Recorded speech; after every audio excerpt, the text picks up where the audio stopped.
So, Ntare, you are one of the stars of the new series, The Shy, from Lena Waithe. Tell us a little bit about what initially attracted you to this series and made you want to be a part of it. Uh, there wasn't. I was actually initially repelled because I was terrified of the.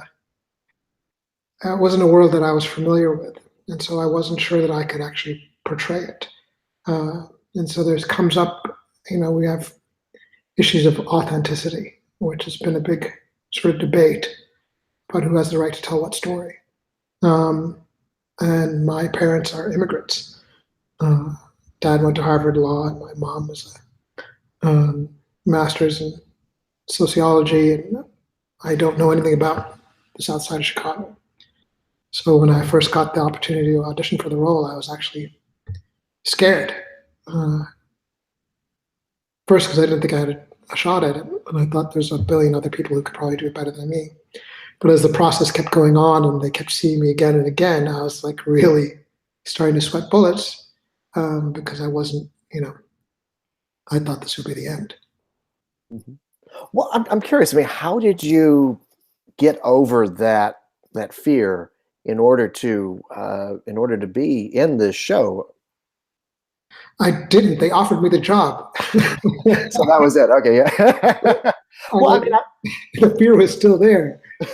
well, then I thought it might be my last. So I guess that what helped abate the fears, having the opportunity to talk to you, because clearly it must have resonated with you or other folks, and the response has been beyond anything I would have imagined. So I'm grateful for that. The fear still lingers, but at least I'm able to talk about it openly and say, look, this is the deal. This is, I feel like a magician at this point. Yeah. Well, then I'm curious. I mean, because how did you, in order to get that authenticity, did you immerse yourself in the world? Did you do some kind of research? I mean, what did you do in order to get that kind of authenticity? I don't know that I got the authenticity. That's what I was trying to get at. It's like I felt like, there's the great story about Olivier working with Hoffman, and the story about Right. he says, my dear boy, after Hoffman had stayed up 24 hours or 48 hours to try to look exhausted for this particular scene, and Olivier just walked in and said, my boy, why don't you just try acting? And this is the first time I felt like I was actually trying acting. Mm-hmm. Usually for most other work I've done, I felt like I am the role. I felt like I could walk and improvise or walk into any setting and be the role and improvise and talk as a character. I didn't feel that way with Ronnie. A lot of him is still a mystery to me. We don't know anything about his backstory. We don't, apart from the military, but he's thrust into the situation and we don't have a reference point as to who or where he came from. We just find him in this spot. Mm-hmm. Tell us a bit about the character and, talk a bit about the situation that he finds himself in. The character of Ronnie he's from the South Side of Chicago. And we find him living with his grandmother, unemployed, spending most of his time hanging out in the corner with his boys, still in love with a woman who doesn't really seem to have the same feelings for him, but he's still hoping beyond hope. And we're thrust right into a crisis at the beginning of the show, where this child he considers his adopted son, his own son, the son of the woman who's in love with, is killed. And she asks him to man up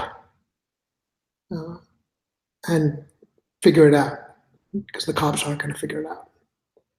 And therein lies the beginning of his journey. So what he does out of his love for this woman sends him down the rabbit hole. I don't think he went out intentionally to take another person's life, but he does so in trying to figure out what happened to the death of his kid. And that sets the journey for the rest of the season and the spiral that it affects the community that he lives in. You mentioned the fact that you didn't know much about the South Side of Chicago before you came onto this, and one of the things that the show's been praised for is that it presents a view of a city that is so often talked about in the news by politicians as It's a pathological perception. exactly, yeah. I mean, it's known as being one thing, right? A haven for crime, very violent. But one of the things that this show does very well, I think, is that it it is very specific, but at the same time, it feels universal. You know, like it feels very palatable to people who have never lived there, who know nothing about it, and it makes you feel as though this is your neighborhood Yeah. as well. Can you talk a bit about that? Uh, there is definitely a pathological perception of Chicago. But before that pathological perception, there's been very many perceptions of Chicago. Um, it's known for the mob scene back early in the days. Before that, it was known for jazz. It was known for the Great Migration from the South, where African Americans went to find a greater life. And then for a while, it was Michael Jordan's hometown and Oprah's hometown. And I think soon to be, the Obamas will be claiming that. And hopefully the Chi will also be a sort of new moniker, a new way of redefining the city, a new stamp, a new reference point. And what this show hopefully has done is show a cross-section of the city. And it does it from going from Alex's his character, Kevin, to mine, who's the senior in the group. So we get to see a spectrum of it, a series of generations of men in that city. And it's been the men who, sort of in that pathological perception, have been lumped into one sum. We don't get to see the youth. We don't get to see the older person. We sort of see this black male as a general, person. But when you look at that, we see that there's a wide range of experiences. This show has been really great in terms of opening that world up. Right. I mean, like you said, I think one of the mistakes that a lot of shows make is that they present black men as being monolithic, like representative of one represents everyone. And the great quality of the show is that, it shows all of those different experiences and how they can influence the next generation and things like that. Yeah, I think we're actually at an exciting time where we're not seeing that as much anymore. Mm-hmm. From Queen Sugar to Atlanta to, I mean, it's over a half dozen or almost a dozen shows where, even Black Lightning, it's just an incredible time. We say this is the golden age of television, but you can also say the Black golden age of television because we've never seen such a range of exploration and of the Black experience. From Justin Simeon's show to Lena Waithe has got a new show that's coming. She's got in the works. It's really an exciting time. And on the big screen too, I should add. I mean, movies like Black Panther and all kinds of things are catching up to what TV's been doing. Exactly. TV's always been ahead of the curve in that sense. And the web, of course, is way ahead of that because, if you look for Instagram has been the greatest resource in terms of seeing that wide range of experience. There's no greater resource for images of various Black experiences, of any experiences, period. So TV and film will hopefully catch up. You guys shoot a lot of this on location. I don't know exactly how much. Is in Chicago. Yeah. What does that being in the location, being in the neighborhood, what does that help add to your performance? It adds the authenticity. What I wasn't able to bring, I stole from the surroundings and the people who are in the surroundings. So that for me was a lifesaver. If we had been shooting that on a lot in LA, my life source would have been taken away from me. So on breaks, I'd be talking to any local Chicagoan just to pick up on their accent, to pick on their mannerisms, to pick up anything they could get to help me infuse the character with some sort of authenticity. And Chicago gave birth to Lena Waithe. Chicago gave birth to Common. Chicago gave birth to all these stories. And so for me, really, Chicago is the centerpiece and the star of the piece, and we're just all these little players in it. Yeah. Lena Waithe, who created the show, history-making, Emmy Award-winning writer. You called it. Let's give you some credit, because no, seriously, you saw this coming, I think, and you actually had her on before she got the award. We did, yes. And then when she got the nomination, I think you called it as saying, "There's no competition." I don't mean to pat myself on the back, but I'll pat you on the back for all your viewers, in case they were not aware. Your insight into the Well, thank you. I always love it when these interviews become a praise of me. Of course. But anyway, so Lena Waithe, what is that quality she has as a writer, as a showrunner for this first season that really that helped you as an actor? Well,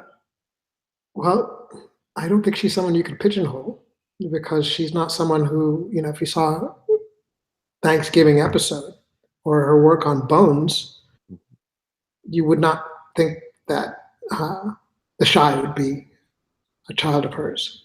So she's always continuously surprising. And her next piece, I think, is going to surprise people as well. And so those are the voices that are really shaping this new era of television, which is really exciting.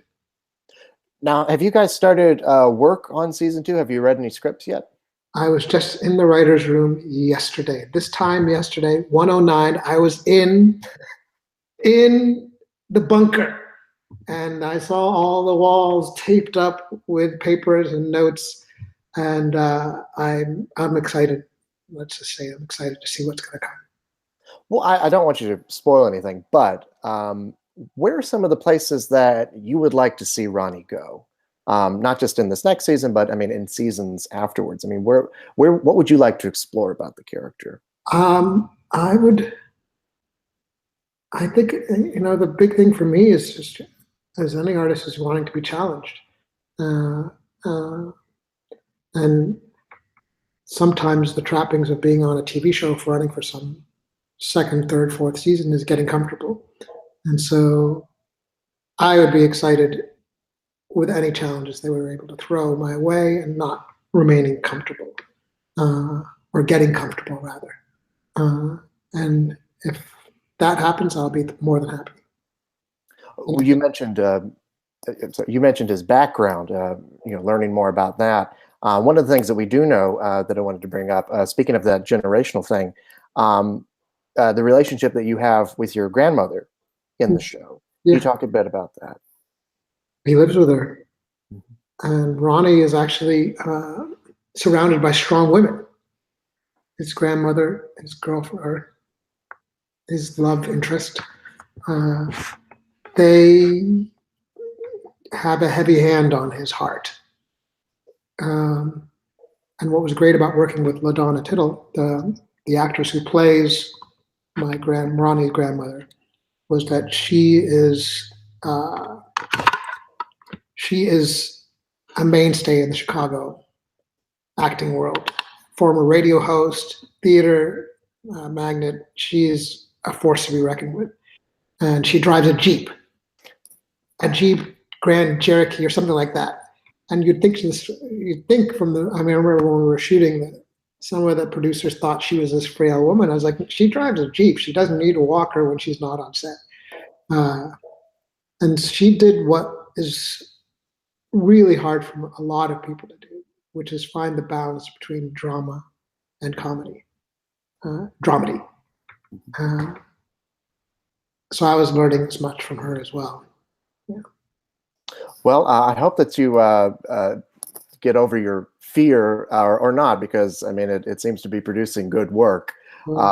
So Ntare, thank you so much. And congratulations on The Shy. It was a real pleasure talking with you. It was a pleasure to talk to you too. Thank you for for all of your work and sort of helping us sift through this minefield of amazing work that's being out there. So we always turn to you to help us see what's on the horizon. Well, thank you. I do. We do what we can. Appreciate your time. All right, take care.